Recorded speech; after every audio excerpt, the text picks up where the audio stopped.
So, you are all here because you want to learn how to become mechanics, right? Yeah.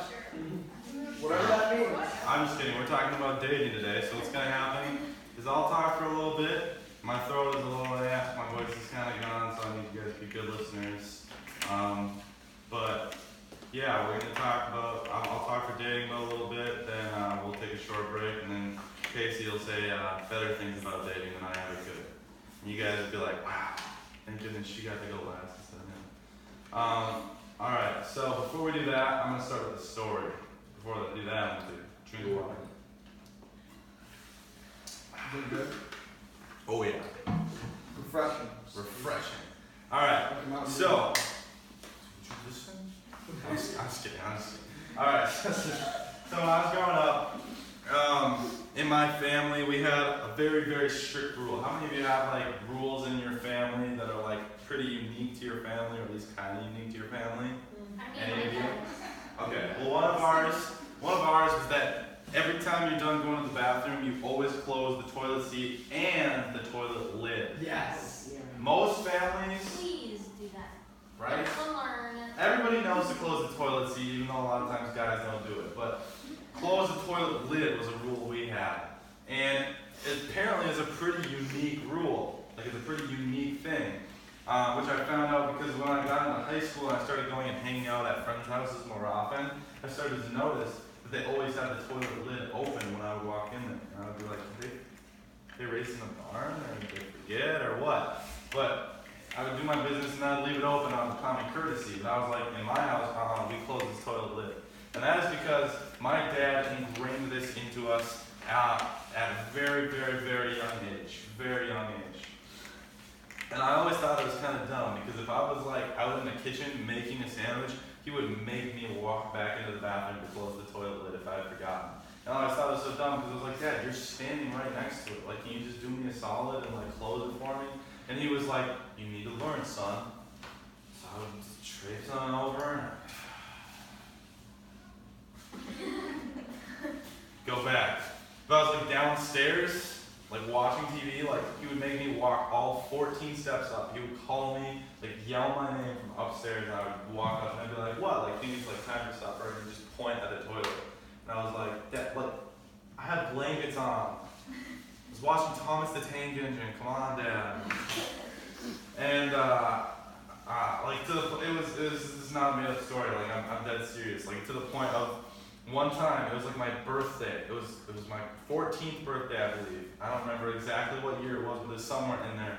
I'm outside. We have this big backyard. I'm playing football with my friends on my birthday, outside in the backyard. And my dad calls me in. And so I'm thinking it's time to like open presents. So I'm like, come on, guys. And he's like, just you, Luke. I was like, oh. Okay, maybe it's a secret present that they're all going to be super jealous of. So I like go in, and he's just pointing at the toilet. And I was like, it's my birthday, Dad. You're going to make me walk in on my birthday and close the toilet lid. It was ridiculous. I hated it. I was like, just close the toilet lid for me, Dad. Like, I'll get it eventually. But he always made sure I did it because I needed to learn. I needed to get in the habit of doing this. And now, even though I thought it was so ridiculous then, I'm so thankful, you guys. So thankful. Can anybody guess why? Yeah. No, I'm just asking. Alright, hold on a second. Here's why. I'll tell you guys why. Because there will be a day where I'm at the bathroom sink and mirror. This is a sink. I mean, I know it looks like a podium, but it's a sink. There's even running water. And I will be brushing my teeth. You know, I'll be brushing my teeth. And I'll have my phone listening to like High School Musical or something, and I'll drop it. And it'll go off the counter, and it will go right onto the toilet, and it will hit the toilet lid instead of going in the toilet, and it will fall off. And I'll pick it up, and I'll be like, Dad, thanks. I will call him.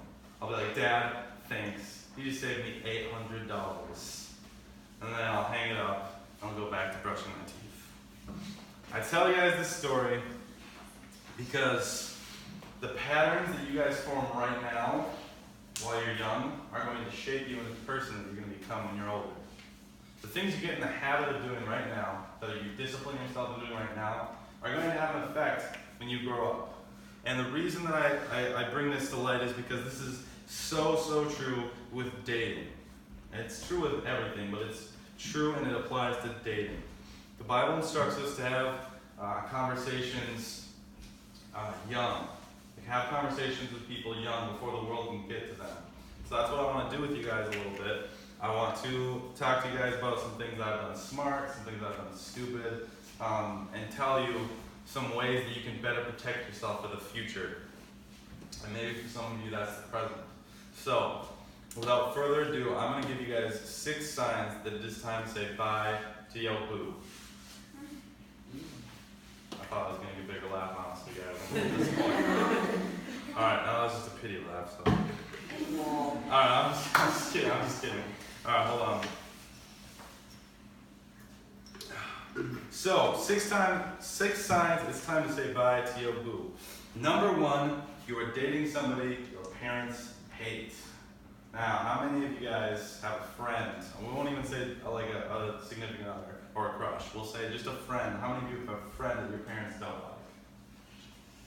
Can anybody give me a reason as to why that is? Yeah, you. Whenever he walks into my house, he goes, "What up, Grandma?" And just every time. Every time. Does your grandma live with you? Nope. Alright. So he's annoying. How about you? She, her mom will tell my mom that sometimes she will mouth off to her mom, and my mom hates her for that. How about you? There's this one girl that is mean to her boyfriend, and she curses and stuff. My mom doesn't really like that. So my guess is that none of you, or very few of you, if so, they probably don't just hate them for no reason, right? There's a reason for their dislike. And there's probably a good reason for their dislike, or at least a semi-good reason. And it's the same thing with if you're dating somebody. Because if you're dating somebody your parents don't like, chances are, you guys, is that it's one of 2 things. They either dated somebody just like the person you're dating, or maybe they see themselves in that person. Because your parents are a lot wiser than you guys. They've lived a lot more life. And that wisdom that they've gained is hard earned. Proverbs has a verse, I don't know exactly where it is, I could look it up later for you guys, but Proverbs has a verse that basically says, a young person's strength is their pride, but an old person's splendor is in gray hair, and something like that. And basically what it means is that there's wisdom in gray hairs. How many of you have heard that before?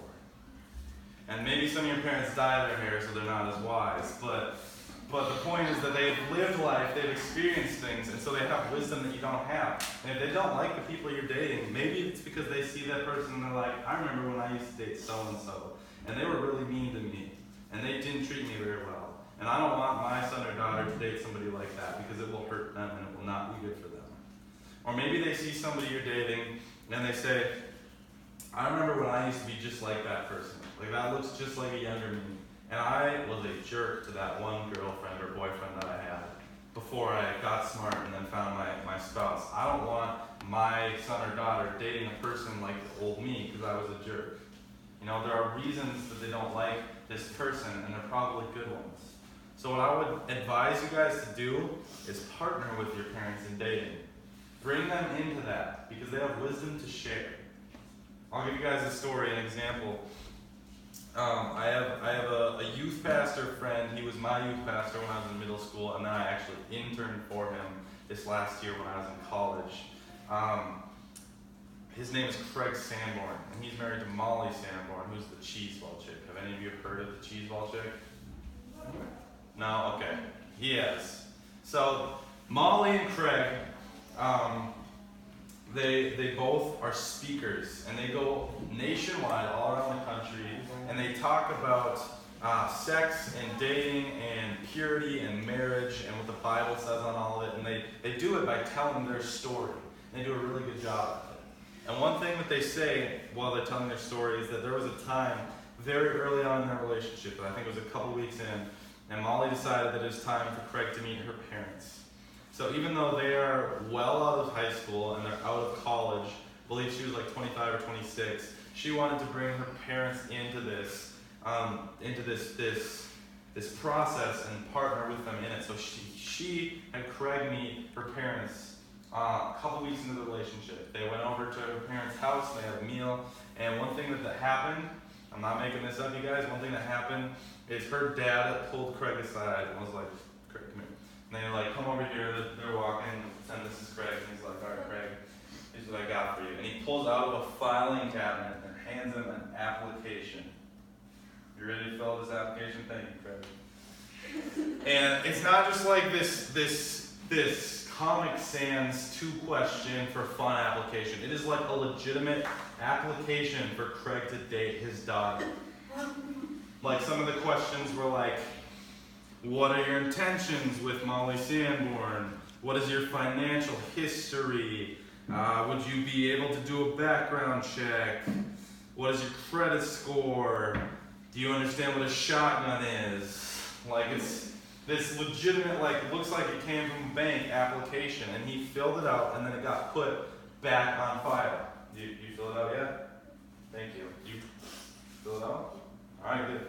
He puts it in his filing cabinet and puts it on file. Molly was so intentional about bringing her parents into this partnership that her dad made him fill out an application. All right, they were very involved in the process. It was a very wise move because I think that both of them would tell you that they were extremely thankful for that wisdom, both on Molly's part to invite her parents in and the wisdom that her parents then gave her because of that. And they had a very God-honoring relationship and still do to this day because of it. Well, in part because of it. So, the first sign that it's time to say bye to your boo is that you're dating someone your parents hate. And it's a good idea to partner with your parents in dating, even though it's kind of awkward. So the second one is that you're dating someone with no future. Now, I'm not talking about somebody who's unsure of their plans. I'm not talking about somebody who doesn't know whether they want to go to college, or somebody who doesn't know what kind of job they want, or if they want a dog or a cat. Although, they better not want a cat, because gross. No, just kidding. But anyway, I'm not talking about somebody who's unsure of their future. What I'm talking about is somebody who is unwilling to plan their future. Somebody who cringes at the thought of putting effort into their future, into planning. Because somebody who is unwilling to plan, somebody who's unwilling to put an effort to their own future, is not magically going to be willing to put effort or planning into your future and your relationship. And that will have an effect on your relationship. We call this person a lazy person. Proverbs 10:26 says, a lazy person will give you nothing but trouble. They're going to make you grind your teeth and weep out of frustration. Sounds like a good date, right? Yeah. Sounds like somebody that I would want to go on a second date with, personally. Somebody who's going to make me grind my teeth and weep. Sounds fun. But no. If somebody is unwilling to do stuff, they're lazy, if they are unwilling to plan, it is going to have an effect on you guys, and it's not going to be a fun one. Right? Do any of you have siblings that are lazy? Or friends that are lazy? Is it annoying?